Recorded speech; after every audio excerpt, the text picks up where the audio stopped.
Welcome to plan जी के academy students. Today 23 अगस्त 2020 है और 23 अगस्त के 2020 के जितने भी इम्पोर्टेंट क्वेश्चन बनेंगे हम उन पे चर्चा करेंगे। तो वीडियो स्टार्ट करने से पहले वीडियो को पूरा देखना है आपको। अगर वीडियो आपको देखने के बाद में अगर वीडियो अच्छा लगे तो please like share and subscribe जरूर करें, जिससे मेरे को भी अच्छा लगे। तो चलिए क्वेश्चन नंबर 1 को स्टार्ट करते हैं।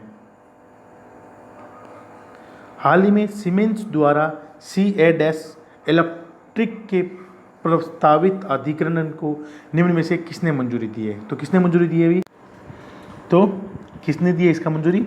CCI competition commission of India, भारतीय प्रतिस्पर्धा आयोग है। उन्होंने एक सीमेंस द्वारा CAS इलेक्ट्रिक के प्रस्तावित अधिग्रहण को है वो मंजूरी दी गई है। अभी ये क्या चीज़ रहती है?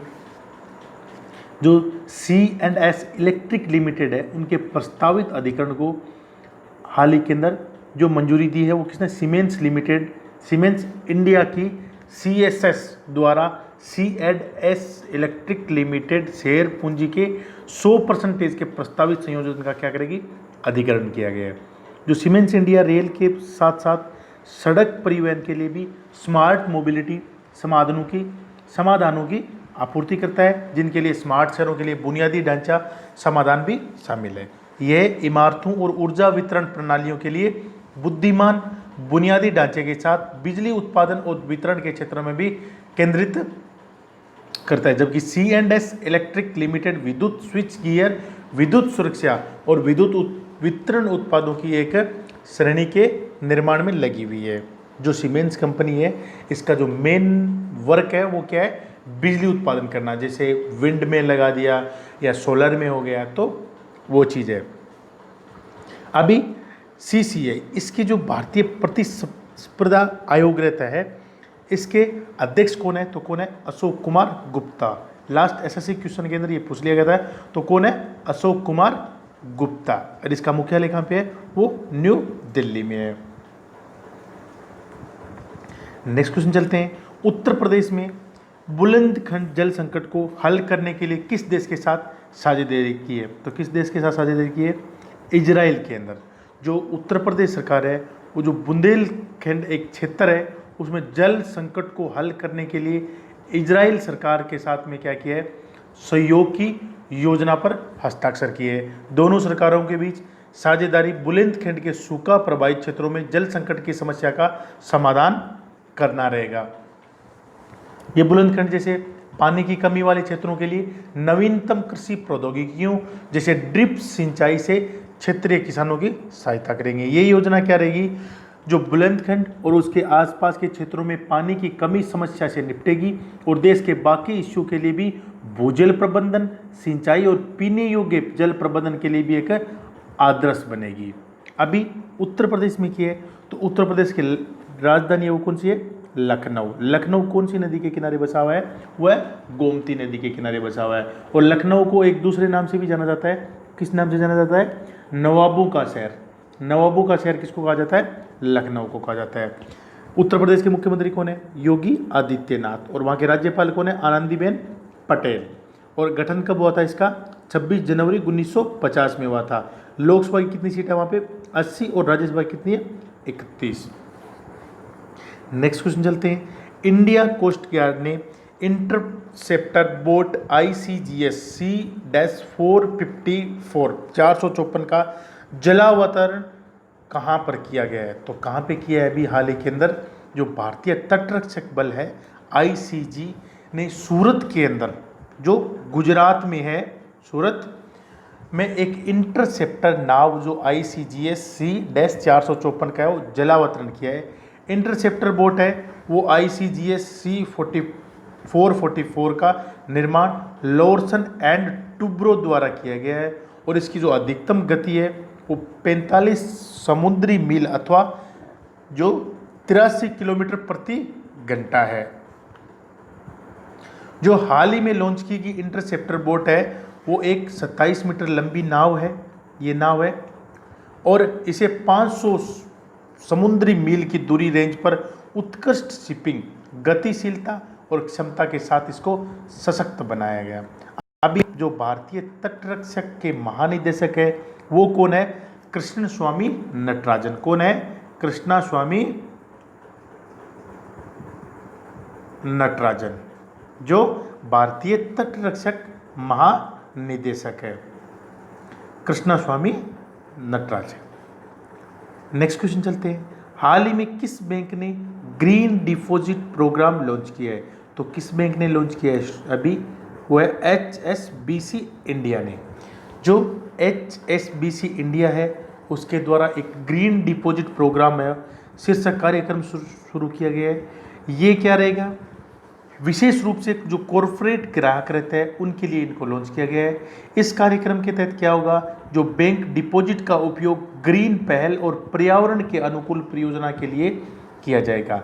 जो HSBC इंडिया द्वारा शुरू की गई डिपॉजिट स्कीम अपने कॉरपोरेट ग्राहकों को एक सामान्य बैंक डिपॉजिट के समान सुरक्षा के साथ साथ स्थिर और प्री एग्रीड क्या करेगा? रिटर्न प्रदान करेगा। इससे क्या रहेगा? इसके तहत जो जमा बचत जमाओं की तुलना में अधिक ब्याज के साथ एक टर्म डिपॉजिट के रूप में भी इसका उपयोग है वो करेगा। नेक्स्ट क्वेश्चन चलते हैं। हाल ही में IIM कोझिकोड जो केरला के अंदर है, उन्होंने किस देश में स्थित हेल्प लॉजिस्ट के साथ MOU पर हस्ताक्षर किए? तो किस देश के साथ किया? अभी स्विट्जरलैंड के साथ में। ये क्या है? जो कोझिकोड के अंदर जो भारतीय प्रबंधन संस्थान है द्वारा स्विट्जरलैंड के हेल्प लॉजिस्टिक्स के साथ एक समझौता ज्ञापन पर हस्ताक्षर किया है।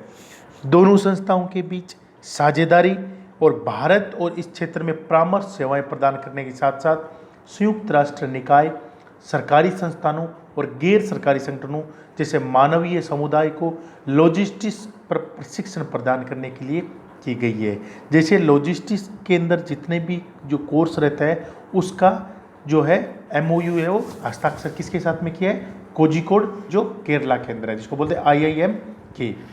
ये साझेदारी मानवीय लॉजिस्टिक्स मामलों पर क्षेत्रीय ज्ञान में सुधार लाने की दिशा में भी काम करेगी, क्योंकि दोनों इकाइयां एक साथ ऐसी गतिविधियों को अंजाम देगी जो आपूर्ति श्रृंखला को आकार देने के प्रयासों को एकीकृत करती है, जो मानवतावादी संकट के दौरान मानवता को भी लाभान्वित करती है। नेक्स्ट क्वेश्चन चलते हैं। किस राज्य में हाल ही में एक संकल्प बुजुर्गों के नाम अभियान चलाया है? तो किस राज्य में चलाया गया है? आपको पता है, मध्य प्रदेश राज्य के अंदर एक संकल्प बुजुर्गों के नाम ये एक अभियान चलाया गया है। इसमें क्या रहेगा? जो मध्य प्रदेश की जो छतरपुर पुलिस है, छतरपुर जिला है मध्य प्रदेश का, उसकी पुलिस द्वारा राज्य में कोरोना महामारी के दौरान एक संकल्प बुजुर्गों के नाम एक अभियान चलाया गया है। ये संकल्प बुजुर्गों के नाम यानी वृद्धों के प्रतिबद्धता वैश्विक महामारी कोविड-19 के दौरान घरों में अकेले रहने वाले बुजुर्गों और असहाय लोगों के लिए एक वरदान साबित हो रहा है। इसमें क्या हो रहा है कि जो पुलिस द्वारा बुजुर्ग व्यक्तियों के भोजन से लेकर उनके स्वास्थ्य तक की देखभाल की जा रही है। बहुत ही अच्छा काम कर रही है जो मध्य प्रदेश की छतरपुर पुलिस है। उन्होंने क्या कर रहे हैं, जो भी कोविड-19 के चलते जो बुजुर्ग लोग रहते हैं वो घरों के अंदर कैद है, क्योंकि वो बाहर नहीं निकल सकते, तो उनकी देख रेख करने के लिए, उनके भोजन की व्यवस्था करने के लिए, उनका स्वास्थ्य की देखभाल करने के लिए जो मध्य प्रदेश की जो छतरपुर पुलिस है वो ये अभियान चालू कर रही है। और उन्होंने इस अभियान में जो आदर्श वाक्य रखा है उसका क्या नाम दिया है? देशभक्ति जन सेवा के रूप में ये अभियान चलाया जा रहा है। अभी मध्य प्रदेश, इसकी जो राजधानी है वो कौन सी है? भोपाल। कौन सी है? भोपाल है। और मुख्यमंत्री कौन है वहाँ की? शिवराज सिंह चौहान। और राज्यपाल कौन है? आनंदीबेन पटेल। अभी पहले आनंदीबेन पटेल से पहले कौन थे वहाँ के? मध्य प्रदेश के राज्यपाल लालजी टंडन थे, उनका निधन हो गया और इनको है वो आनंदीबेन पटेल को उत्तर प्रदेश के साथ साथ मध्य प्रदेश का भी कार्यभार है वो दिया गया है। गठन कब हुआ था इसका? 1 नवंबर 1956 को मध्य प्रदेश का गठन हुआ था। लोकसभा की कितनी सीटें? 29 सीटें। राज्यसभा की कितनी है? 11 सीटें। नेक्स्ट क्वेश्चन चलते हैं। हाल ही में हुई विश्व स्नूकर चैंपियनशिप 2020 किसने जीती है? तो किसने जीती है? रानी लीवान ने हाल ही के अंदर जो एक विश्व स्कूनर चैंपियनशिप हुई थी उसके विजेता है वो, उन्होंने अपने नाम कर लिए। उन्होंने शेफील्ड के क्रूसिबल थिएटर ने अपने 6ठे विश्व चैंपियनशिप खिताब को जीता है। इस जीत के बाद जो रॉनी ओसिलोविवान अब रेडरन 1978 की जो 45 वर्ष की जीत के बाद विश्व स्कूनर चैंपियनशिप के सबसे पुराने विजेता बन गए हैं। साथ ही वे पिछले साल के चैंपियन जूड ट्रम्प के बाद विश्व रैंकिंग में दूसरे स्थान पर पहुंच गए हैं। नेक्स्ट क्वेश्चन चलते हैं। हाल ही में भारत के नए चुनाव आयुक्त किसे नियुक्त किया गया है? तो किसे नियुक्त किया गया है? अभी राजीव कुमार जी को हाल ही के अंदर जो भारत के चुनाव आयुक्त के रूप में इनको नियुक्ति की गई है। उनकी नियुक्ति है, आपको पता है, हमने लास्ट टाइम में भी डिस्कशन किया था, वो अशोक लवासा है, उनके स्थान पर की गई है, जिन्होंने हाल ही के अंदर राष्ट्रपति जी को है वो अपना इस्तीफा दिया था। अभी जो राजीव कुमार है ये झारखंड कैडर के 1984 बैच के IAS अधिकारी है। उन्होंने जुलाई 2019 में वित्त सचिव के रूप में भी नियुक्त किया गया था और अपने कार्यकाल के दौरान उन्होंने 10 सार्वजनिक क्षेत्रों के बैंकों को 4 में विलय करने में भी प्रमुख भूमिका निभाई थी। इनके अलावा उन्होंने कार्मिक मंत्रालय में स्थापना अधिकारी के रूप में भी कार्य किया था और हाल ही के अंदर इनको क्या किया है, भारत के जो नए चुनाव आयुक्त है वो इनको नियुक्त किया गया है। नेक्स्ट क्वेश्चन चलते हैं। हाल ही में हुए राजीव गांधी खेल रत्न पुरस्कार 2020 किसे मिले हैं? तो आपको पता है आज ही एक जारी हुई है लिस्ट, जिसमें जितने भी हमारे खेल के रिलेटेड जितने भी पुरस्कार रहते हैं, राष्ट्रीय खेल रहते हैं, उनको उत्कृष्टता को पहचानने और पुरस्कृत करने के लिए प्रत्येक वर्ष ये जो नेशनल स्पोर्ट्स अवार्ड है वो दिए जाते हैं। और अभी कब दिए जाएंगे? ये राष्ट्रपति द्वारा 29 अगस्त 2020 को, जिस दिन खेल दिवस भी है, राष्ट्रपति भवन में अभी वर्चुअली मोड पे ही माध्यम से ये आयोजित होगा। और इस आयोजन के समारोह के दौरान उनको जो भी खिलाड़ी हुए हैं, जैसे क्रिकेट के अंदर कौन हुए हैं, रोहित शर्मा जी को मिलेगा राजीव गांधी खेल रत्न पुरस्कार। Shri Mariyappan T para athletics में मिला है इनको। सुश्री मानिका बन्ना जो टेबल टेनिस के में है खिलाड़ी, उनको मिला है। सुश्री विनेश कुश्ती में है, उनको ये अवार्ड मिला है। और सुश्री रानी है वो हॉकी की प्लेयर है, इनको ये वो राजीव गांधी खेल रत्न पुरस्कार मिलेगा। इसमें क्या रहता है, 7.5 का चेक मिलता है प्लस प्रशस्ति पत्र जो दिया जाता है। अगर आपको राजीव गांधी खेल रत्न पुरस्कार में ज़्यादा डीप में समझना है तो 2 दिन पहले बैक का आप वीडियो देखिए, उसके अंदर आपको इसके बारे में डीप में आपको जानकारी मिल जाएगी।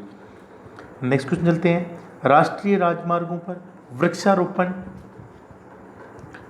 की निगरानी के लिए जो NHAI है, उन्होंने किस नाम से मोबाइल ऐप जारी किया है?